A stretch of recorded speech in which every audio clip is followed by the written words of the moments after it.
Sam Logan for IrishBoxing.com. Delighted to be joined by the under 22 86 kilo elite national champion Kian Hedderman. Kino, well done, bro. Thank you very much. How are you feeling post victory against Sean Trant? We are buzzing, riddling and done now at the minute. Yeah. So I don't know what I'm going to say, Jimmy.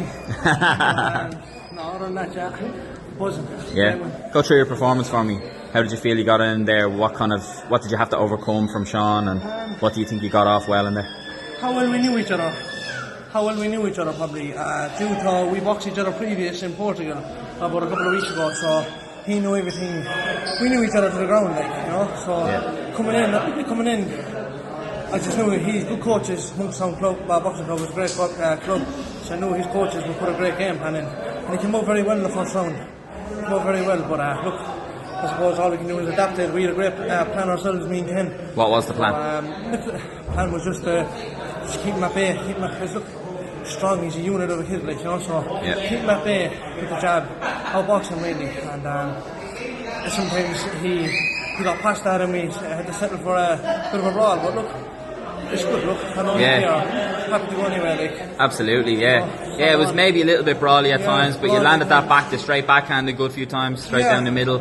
He caught you sometimes coming out. It was a competitive fight, but did you have any worries about the decision at the end there? Did you think you'd got it, or did you think it was close? Or I think it could have been close, but in my belief, I kind of knew I had the second and third very well. First round he came out very strong, and props to him. But second and third, I just knew I landed the way cleaner shots. You know what I mean? And that's just pushing myself. Yeah. So.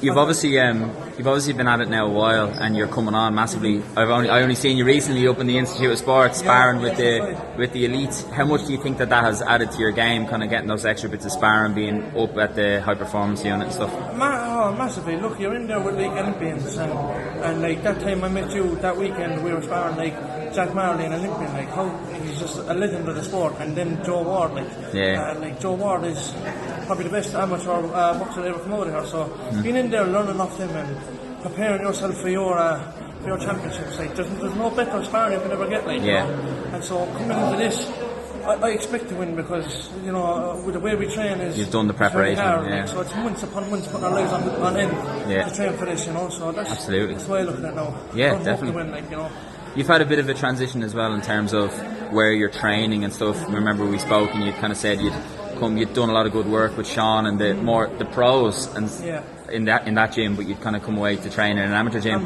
What was that kind of transition like, and how much has that maybe added to your ability to compete well in the amateurs, which is what you're obviously competing in at the moment? As of right now, my goal is the amateurs, and I don't want to think I don't look past tomorrow, you know what I mean, because we might never get it. So the way I was looking, I was in the amateur game, so I needed to pinpoint in the amateurs. And Martin Donovan, who I started with, close to my heart, I would have done a lot, and we are still very close today. So it was just a quick change on the things. We went down to Ken and joined it. We knew we'd do well there. And the biggest person I look up to, he came from there, so I knew in my heart there was any distance to be there anyway. So big thanks to Martin Donovan, though. He's always there for me, even today. Absolutely, that phone is popping, so all love to him as well. But I'm loving it down Kent at the minute. St. Francis, I'm very consistent down there. So class, brilliant, man. Well, look, what's next for you? Obviously, you are under 22 national champion now, but what's the next goal? What's kind of next for you in the pipeline, so to speak? This one's coming out, but I hit my tongue. As of now, last year I didn't get to go to the Europeans due to the Russian rule, so that ate me alive, Sam. When that happened, it really put me sideways, and so fucking everyday training was to be back again and come back to that Europeans and do the assessments. To be honest, I couldn't care less about anything else other than going to the Europeans this year, and that's it. I want a medal. Last year, my intentions was to go to the Europeans. This year is to go and bring a medal home. And that's the way it is. So that's that way. Amazing, man. Last thing I'd say to you is, do you have a message for, or not even a message, but there's a team of 10 going out to the Olympic Games now. What are you expecting from that team, and do you have any kind of message of good luck or anything for the guys? Every one of them are fantastic. I see the way they train, how important to take these Olympic Games. This is their life. Since they're nappies, they've been bred into this, so they're going to do fantastic, all 10 of them. And then you put them in a nicer group of people. in general. Yeah, I can agree with that because I've met them all and they're all lovely. Yeah. And anyone that didn't get to go to that got beaten the qualifiers is still best of the people. So yeah, man, I can't wait for them to go over there, and best of luck to them because they're going to do very well for the country. Yeah, I think so too, man. Kian Hedderman, under 22 national champion. Thank you very much for talking to IrishBoxing.com.